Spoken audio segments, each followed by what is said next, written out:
दोस्तों मैं हूं अयाज अहमद खान। डिगपुर न्यूज़ में आप सभी का स्वागत है। हमारे साथ मौजूद है यहाँ पर कांग्रेस समर्थक, बीजेपी समर्थक और ये कांग्रेस समर्थक। हम इनसे बात करेंगे महाराष्ट्र की राजनीति पे।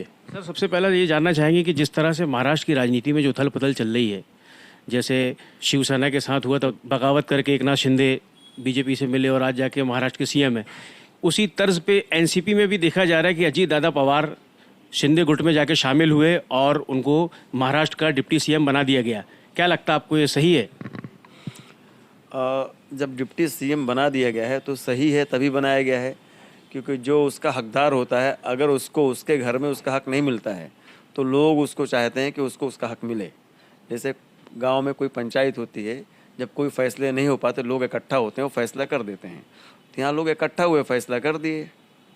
सर, लेकिन जिस तरह से जो अटकलें चल रही हैं कि ईडी के डर से जिस तरह से उन्होंने यहाँ पर ज्वाइन किया है और उन्होंने अपने साथ 8 लोगों के साथ शपथ भी ली और उसमें से 3 अभी वापस चले गए हैं, क्या लगता है आपको कि डिप्टी सीएम पर बने रहेंगे या फिर इनको फिर से हटाया जाएगा? देखो, बनना और हटाया जाना ये खुद जो है अजीत दादा पवार के ही हाथ में है। अगर ये रहेंगे तो साथ में हैं और नहीं रहेंगे तो साथ में नहीं हैं। और ये जो फैसले हैं ये बीजेपी के नहीं है, ये खुद आए हैं और इन्हें ऐसा लगा कि यहाँ रह के पब्लिक का और जनता का भला हो सकता है तो ये आए। आने वाले दिनों में जो चुनाव होंगे उस पर क्या कहेंगे आप? किस सिंबल पर लड़ेंगे ये? सिंबल तो घड़ी ही होगी और इनके साथ ज़्यादा लोग होंगे तो घड़ी इनको मिलनी है, ज़्यादा पवार साहब के साथ होंगे तो उनको मिलेगी। लेकिन फ़िलहाल तो सामने दिख ही रहा है, बोलने की ज़रूरत ही नहीं है कि किसकी तरफ घड़ी जाने वाली है। नमस्कार। सबसे पहले तो मैं आपके चैनल का धन्यवाद देता हूं जो आपने इतना अच्छा अपना समय निकाल के हमारे बीच में आए। जिस तरह से महाराष्ट्र की राजनीति में जो उथल पुथल चल रही है, एनसीपी के नेता अजीत पवार अभी शिंदे गुट में शामिल होकर यहाँ के महाराष्ट्र के डिप्टी सीएम बन गए, क्या कहेंगे इसके बारे में? मैं इसके बारे में इतना ही बोलना चाहूँगा कि अजीत दादा पवार जो भी करते हैं वो खुद की अपनी वजह से नहीं करते। उनके पीछे एक दिमाग रहता है, एक शख्सियत रहती है और वो शख्सियत मुझे बताने की ज़रूरत नहीं है, सभी जानते हैं। कुछ पल का दिखावा रहता है, फिर अपनी जगह पे हो जाता है सब। ये उनकी व्यक्तिगत विचारधाराएं हैं। लेकिन वो तो बगावत करके सर अपने कुछ विधायकों के साथ यहाँ पर आकर उन्होंने शपथ भी ले ली है और उसमें से 3 अभी वापस चले गए। क्या कहेंगे सारा ये जो उठापटक चालू है? ये कोई नया खेल नहीं है राष्ट्रवादी का, बहुत पुराना खेल है। बीजेपी सिर्फ और सिर्फ टारगेट करती है विपक्ष को, तो ये तो लॉलीपॉप है बचने के लिए, कुछ भी हो सकता है।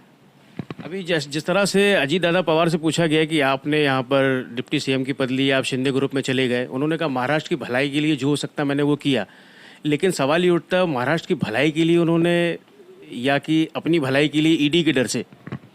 देखिए, मैं इस विषय में, इस मुद्दे में सिर्फ इतना बोलना चाहूँगा, ना तो वो अपनी भलाई के लिए गए हैं, ना तो जो है पार्टी की भलाई के लिए गए हैं। सिर्फ और सिर्फ एक सियासी खेल है ये, और कुछ नहीं है।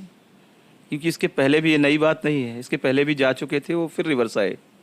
तो जब तक पवार साहब हैं सब जायज़ है, कुछ भी हो सकता है। आने वाले जो चुनाव होने वाले महाराष्ट्र में, क्या लगता है आपको? मैं इतना बोलना चाहूँगा, चुनाव, अब यहाँ का जो चुनाव है हकीकत का चुनाव है, सत्यता का चुनाव है और बहुत बड़े बड़े वादे किए गए हैं यहाँ। बीजेपी ने भी किया, शिंदे गुट ने भी किया। शिंदे जी के बारे में तो मानी सभी जानते हैं कि उन्होंने कितना बड़ा, जिस थाली में खाए उसी थाली में छेद। तो बोलने की बात नहीं है ये। मैं ये सब चीज़ों में मैं ज़्यादा डीपली नहीं जाऊँगा। मैं इतना जानता हूँ कांग्रेस पार्टी जो है एक बहुत बड़े लेवल पे जो है फिर से खड़ी होने वाली है और फिर से आएगी। ये वापस सरकार बनाएंगे हम लोग यहाँ, मैं इतना बोलना चाहता हूँ। हमारे साथ मौजूद हैं शहबाज शेख, कांग्रेस से महाराष्ट्र मीडिया सेक्रेटरी। आइए हम इनसे जानेंगे। शहबाज जी, बहुत स्वागत है आपका। जी बोलिए। जिस तरह से महाराष्ट्र की राजनीति में जो उठापटक चल रही है, जिस तरह से आप भी देख रहे हैं, एनसीपी से अजीत दादा पवार आ गए शिंदे ग्रुप में और यहाँ के डिप्टी सीएम बन गए महाराष्ट्र के, क्या कहेंगे इसके बारे में? जी, इसी को कहते हैं पॉलिटिक्स। अभी ये उनका पर्सनल डिसीजन है, कहाँ जाना है कहाँ नहीं जाना है। अभी आगे आप समझ सकते हो, पॉलिटिक्स का मतलब ही होता है कि कोई किसी एक जगह पे नहीं टिक सकता, कहीं भी जा सकता है। जिस तरह से ये दादा पवार यहाँ पे शिंदे ग्रुप में आ गए, क्या लगता है आपको, सही है? सही तो नहीं है, बट ठीक है। हमको तो एम्पावरमेंट चाहिए। जो बेरोजगारी है उस पर ध्यान रखिए, महंगाई पे ध्यान रखिए। आप कहीं पर भी जाइए, कोई भी किधर जाइए, बस पब्लिक का ध्यान रखिए। बस सेम कि पॉलिटिशियन का काम होता है कि एजुकेशन पे बात करे और एम्प्लॉयमेंट पे बात करे, और जो होना चाहिए मतलब उससे हट के मतलब लोग जो बहकते हैं, जो आजकल जो चल रहा है वो नहीं होना चाहिए के ऊपर, ये जो भेदभाव जो हो रहा है। तो यूथ मतलब आगे 10 साल के बाद मतलब आने वाली पीढ़ी के अपन कौन सा भारत छोड़ेंगे, वो चीज़ सोचना चाहिए अपने को और उसके हिसाब से काम करना चाहिए। If you enjoyed the video, hit the like button, and if you wish to see more of our content, hit that subscribe button.